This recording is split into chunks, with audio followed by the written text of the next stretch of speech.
Good morning students, become semester 5 and this is our first video after having a very good vacation, and in this video I am going to introduce you some important subject related to account and commerce. Yes, generally मैं वही subject पढ़ाती हूँ जो account और commerce से related है, और उसमें आज के इस वीडियो में मैं आपको 3 मेन सब्जेक्ट के इंट्रोडक्शन दूंगी। सिलेबस के बारे में, सब्जेक्ट में क्या है, कहाँ पर आपको मेहनत करनी है, कहाँ पर किस तरह से काम करना है। Okay, so let's start. One more thing, new education policy का बीकॉम सेमेस्टर 3, 5, एमकॉम सेमेस्टर 3 पर कोई असर नहीं होगा। That is only for new semester student, और उसमें भी अभी हम देखते हैं कि क्या इम्प्लीमेंटेशन होता है। So let's talk about your semester 5 and the first subject which is I'm going to introduce you, that is cost and financial accounting, which is also famously known as CFA. Cost and financial accounting, CFA। आपका same 5 मेरे हिसाब से काफ़ी आसान है। Yes, और CFA की मैं अगर बात करूँ तो यहाँ पर जो चैप्टर्स आपके आएंगे तो उसमें आपके टोटल 4 यूनिट में process 1, process 2, second unit, third unit amalgamations and fourth unit absorption and reconstruction. Chapter wise अगर हम बात करें तो चैप्टर में आपके पहले 3 यूनिट प्रोसेस 1, 2, 3 है। Ultimately this is relate to process costing, पूरा ही प्रोसेस कॉस्टिंग है। प्रोसेस कॉस्टिंग 2 और 3 एक एक मेथड के साथ है, तो इसे प्रोसेस कॉस्टिंग 2 यानी कि यूनिट 2 आपका इन दोनों चैप्टर से बना हुआ है। Unit 1 is process 1, third unit amalgamation and fourth unit absorption and reconstruction. Amalgamation और एब्जॉर्प्शन दोनों एक दूसरे के साथ इंटरकनेक्टेड है। आपको अमालगमेशन के सम आएंगे तो एब्जॉर्प्शन के सम काफ़ी हद तक आपको समझ में आ जाएंगे। अगर आपको सेम 4 का अकाउंट ऑफ बिजनेस परचेज याद है तो वो इससे भी रिलेटेड है। तो ultimately all the chapter relates to practical. जिन बच्चों को सम्स करना बहुत पसंद है उनके लिए CFA बहुत ही स्कोरिंग सब्जेक्ट है, और एक्चुअली है वो scoring subject.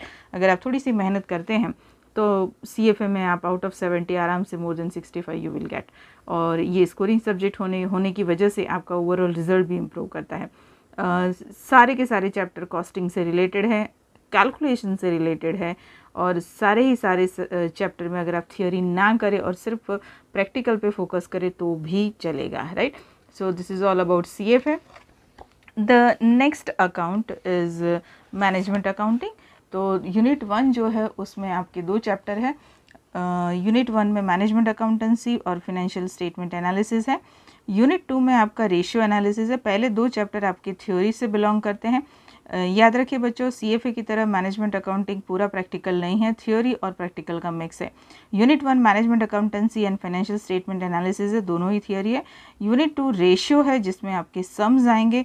Formula based chapter है पर आपकी अच्छी खासी मेहनत मांग लेगा। यूनिट 3 आपका कैश फ्लो स्टेटमेंट है, again one of the lengthiest chapter and you need a good calculation.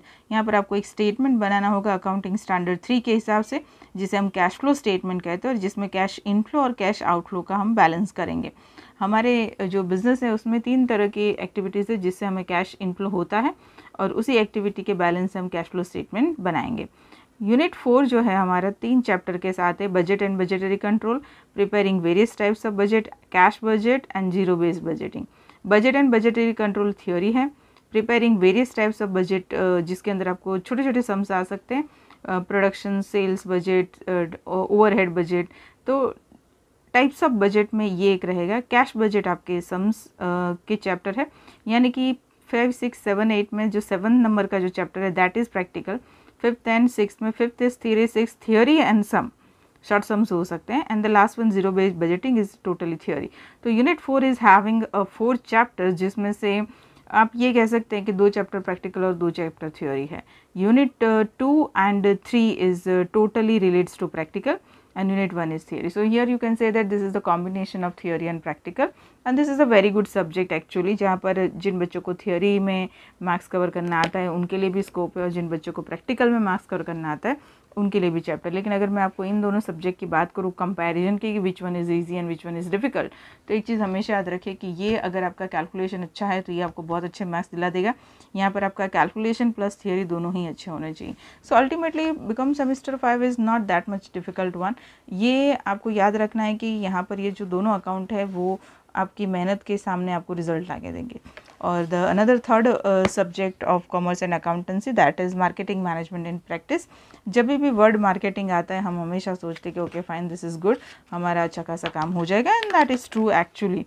Service marketing, retailing in India, rural marketing and case study in marketing, ये 4 यूनिट हैं। एक ज़माने में 4th यूनिट जो case study in marketing है उसमें बच्चों को प्रैक्टिकल करवाया जाता था, प्रोजेक्ट दिए जाते थे। कुछ कॉलेज आज भी देती होगी, I don't know about the other colleges की देती है कि नहीं देती, पर once upon a time this thing was happen when this subject was introduce, right.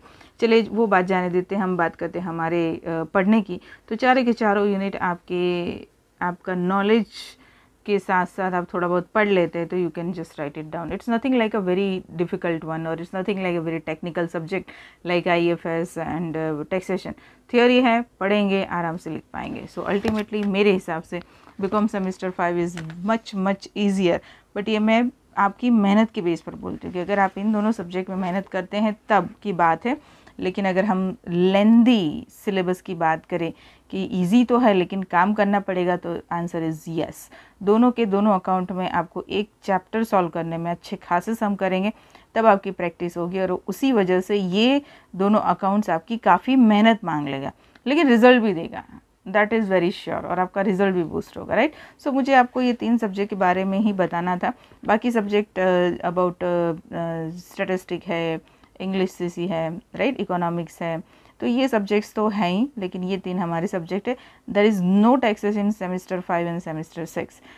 Taxation का सब्जेक्ट सिर्फ सेमेस्टर 3 और 4 तक था, 5 में वो ऑटोमेटिक निकल जाता है। तो ये हमारे 3 सब्जेक्ट हैं जिसके बारे में हम पढ़ेंगे। I know there are very few videos available for semester 5, क्योंकि सेमेस्टर 5 का मौका ही नहीं है। तो अब आप लोग आ गए हो और आप मुझे बोलेंगे ही कि मैम ये वाला वीडियो बनाओ, and I am ईगरली waiting for that. आप मुझे बताइए कौन सा चैप्टर और कौन से सब्जेक्ट की वीडियो चाहिए, we will start with that, okay. चलिए मैं कोशिश करूँगी कि हम CFA के वीडियो फिर भी अवेलेबल है, पर मैनेजमेंट अकाउंटिंग के वीडियोस कम हैं, तो हम इसी से शुरू करते हैं। और मोस्ट प्रोबेबली मैं रेशियो से स्टार्ट करूँगी, क्योंकि ना ज़्यादा डिफ़िकल्ट ना ज़्यादा ईजी, ठीक है। चलिए फिर स्टूडेंट, मिलते हैं नेक्स्ट वीडियो में। Till then everyone, best of luck and bye bye.